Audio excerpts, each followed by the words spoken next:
Hey over there, Joe Lunchbox. And Joy Nightingale. And today we have landed right here in Saint Augustine, Florida. Now we're going to teach you a little about the history of the city, see some legends, see some myths, see some archaeological sites as well. Now we're starting our day here at the Fountain of Youth, where rumors have it in 1513 Ponce de Leon discovered this natural spring. But we're also here because it's also an archaeological site from in 1565. Pedro Mendes de Avila's set up the first settlement here. Now, Saint Augustine, in case you don't know, is the oldest city in America, and by oldest city I mean the oldest European colonized city in America. There are other older Native American cities dating back thousands of years, but we're talking about the colonized European city. Now, mind you, that is before the Jamestown settlement in Virginia. That is before Pilgrims landed in Plymouth Rock in Massachusetts. This is the oldest. So we're going to give it an explore and share that with you. So step right up. Let's go for this ride. Fountain of Youth. Good. I need some youth. Gotta drink some of that eternal hope spring water. It's gonna be good. The Wild Peacock walks through the parking lot, trying to find the Fountain of Youth. The world famous Fountain of Youth inside the spring house. I hope this fountain isn't a lie, because Amelia Earhart, I don't think she lived forever. Look, Joy. The ship, you see it landing. The Spanish explorers, they're here, meeting the Native Americans. Do you know, they actually had a Thanksgiving recorded before the Thanksgiving up at the Pilgrims. Wow. The thing I like about Fountain of Youth is, it actually was a tourist attraction that they discovered an archaeological site out, really finding. And we actually have the Cocaine Cross of 1513. Now it has 15 stones going down and 13 stones going across, which some people say represents 1513, the year Ponce de Leon stepped feet on the Florida coast. The Fountain of Youth. I know I need some. You want to get us some, Joy? Let's do this.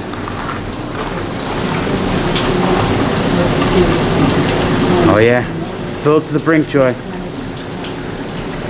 I just had my 40th birthday. I'm turning into an old man. I need some more youth. Got one for you. Maybe not as much even for me. Cheers. To your youth.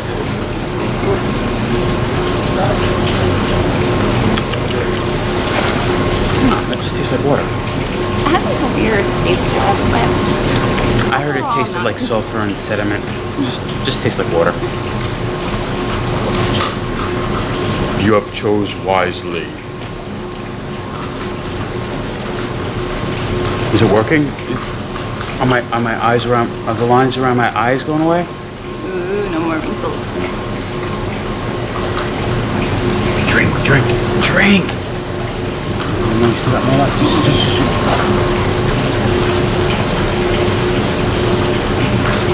It's good for the skin too. Don't worry. Okay.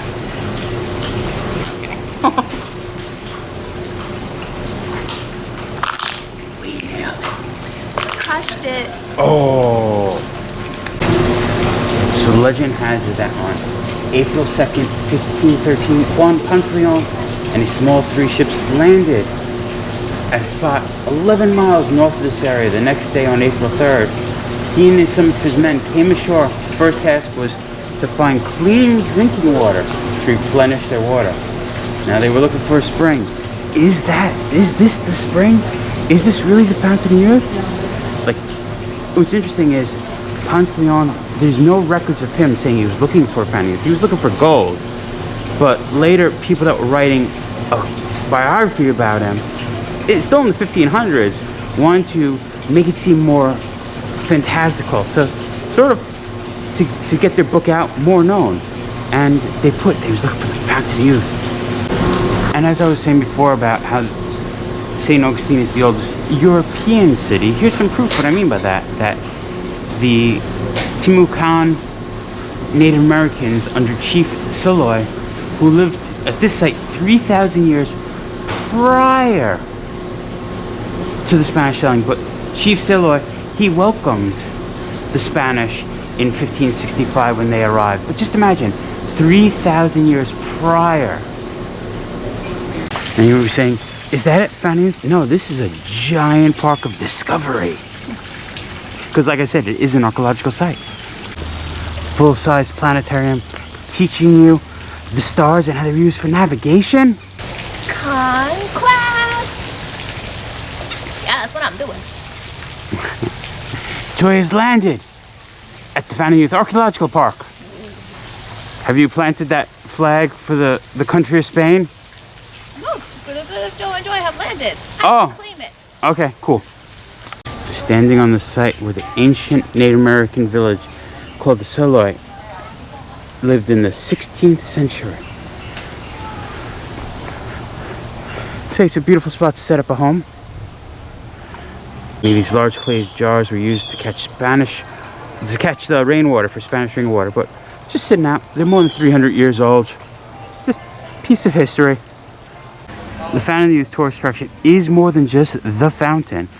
They also have stuff like life in Timucan village. So you can see how Native Americans lived here. Imagine that. It says date back 4,000 years. That's before the Great Pyramids of Egypt even. I just picture people lived like here 4,000 years, going about daily life. Some people go, oh, it might seem, in quotations, primitive, but I would love it. Imagine no worrying about taxes, car insurances, all those type of things. Just go about your daily living. Eat your daily alligator. I don't know if they eat alligators, just there's an alligator skin hanging here. I was looking at like these shark jaws that were from this area, and I saw a bison shoulder blade. And George pointed out, bison reigned into North Florida until the mid-1700s. That's amazing. It's also amazing that an opossum skull is almost as big as a bobcat skull. An owl totem. Owls were very important for the pre-Columbian Florida natives. Predator bird was regarded as a night messenger for the shamans and protector of the shaman priests as well. We have a Juan Ponce de Leon statue, born in Spain, 1460. He's the governor of San Juan, Puerto Rico, 1509 to 1511. Then he made his way over to La Florida, which he actually named Land of the Flower, because Florida was so beautiful. Accurate up to about 45, 50 yards. Now, don't get me wrong, the ball's going to travel farther than that.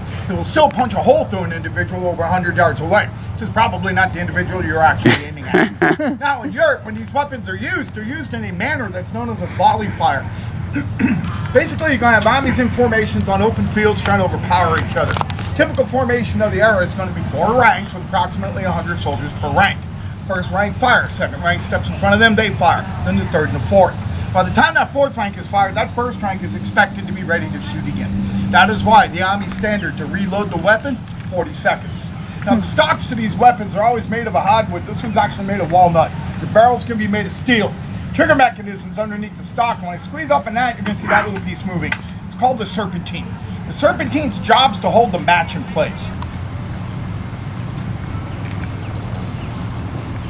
Now, for the purposes of the demonstration, we're only using around 80 grains. If I was actually going to put a ball down range, we'd be using about 130. The next step is wadding. Wadding in Europe at the time is a prefabricated felt plug that's been dipped in olive oil.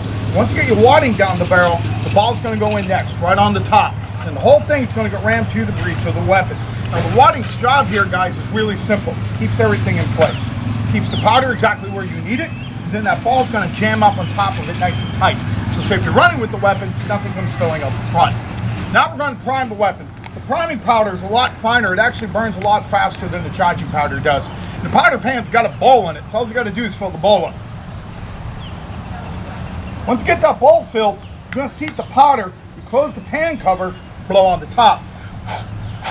You do not want excess powder on top of that cover, guys, because on a really windy day, a spot could fly off this match. It makes contact with that.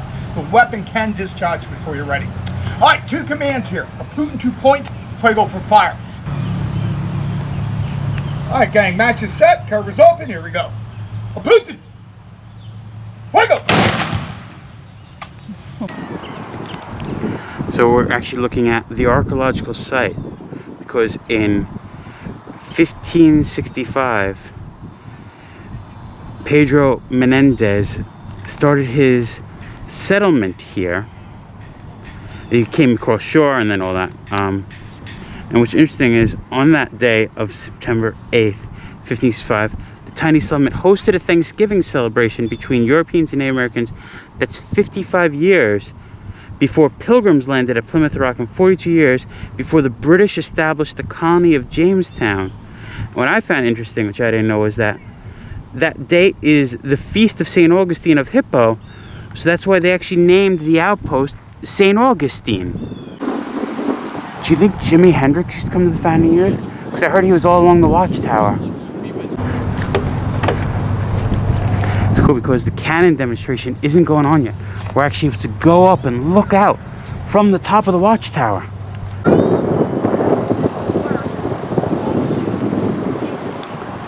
Made it to the top of the watchtower. I'm looking at it at the wrong angle, but that is a giant cross. Has to be one of the biggest I've ever seen. We've seen big ones in Tennessee, but this thing is massive. It's funny, I never heard of a square knot be called a reef knot before. But they call it a reef knot. Oh, good old cloverage. You're like breezing through that one. In Boy Scouts, it's the knot you start most lashings with. Ported knot. Bowline. This. That's one of my favorite knots ever. This is a good knot for rescuing. Like someone just throw a bowline, put it around them, pick them up. What do they say? Bowline, ancient knot of sailors. Figure 8. All my riggers out there, they know their figure 8s. So this is interesting. It's teaching you about block and tackles and the ratio, and how like a 1-to-1 ratio, if you're not using enough pulleys, is going to make it 4 times. Well, you're lifting the 60 pounds when if you do the quarter, you're lifting only 15 pounds. But do you know the only reason to use a 1-to-1 ratio, Joy? What? It's funny to watch you try to lift 60 pounds. Oh my god. No. Not happening.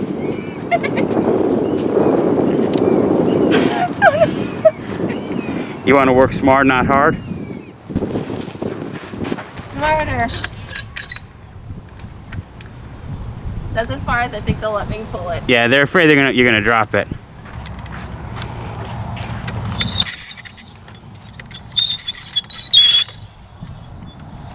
Got a better angle of that big cross just so you can see it instead of it just looking like a big pole. It is a really big cross.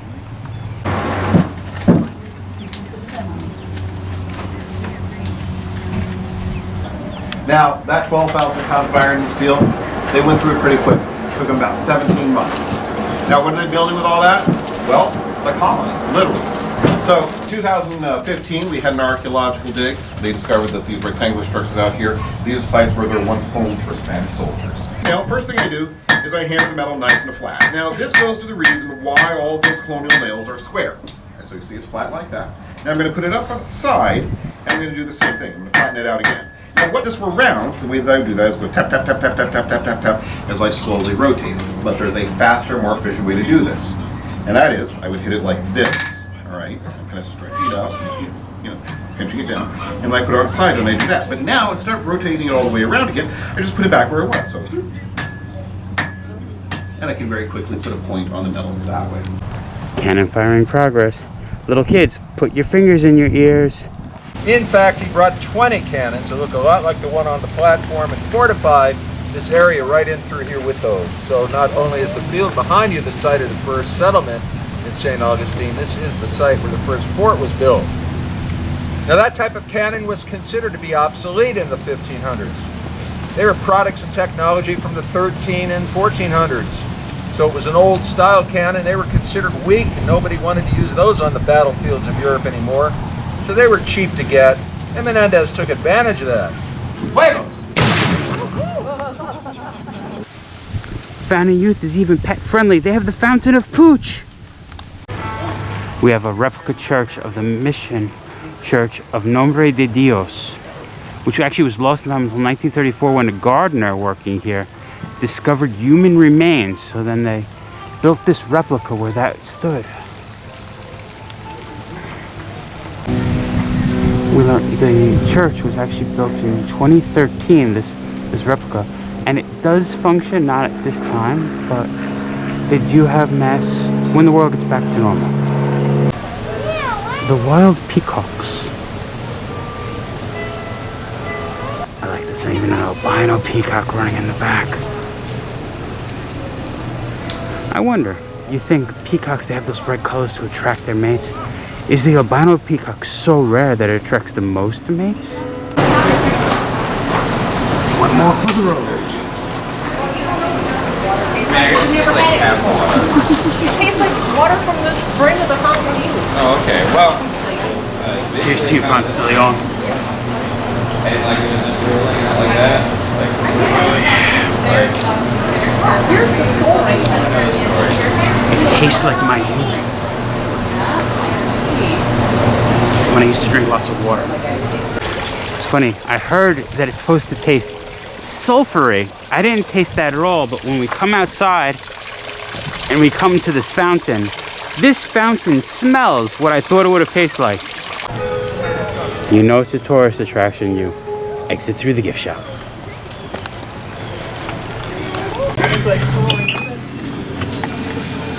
Oh yeah. Sylvanese and air conditioning, my favorite.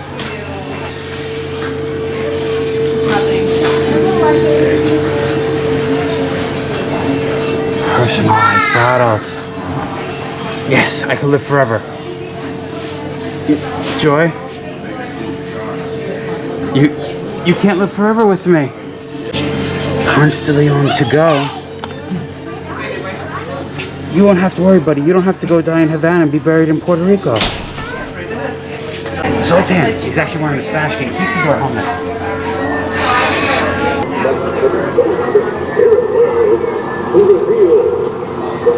I think Zoltan's been hitting that rum bottle. I can't understand a word he's saying. Hear no evil, see no evil, speak no evil. Follow the golden rule. That's why I couldn't hear him, I guess. We'll get one Juan. Because it's Juan Ponce de Leon.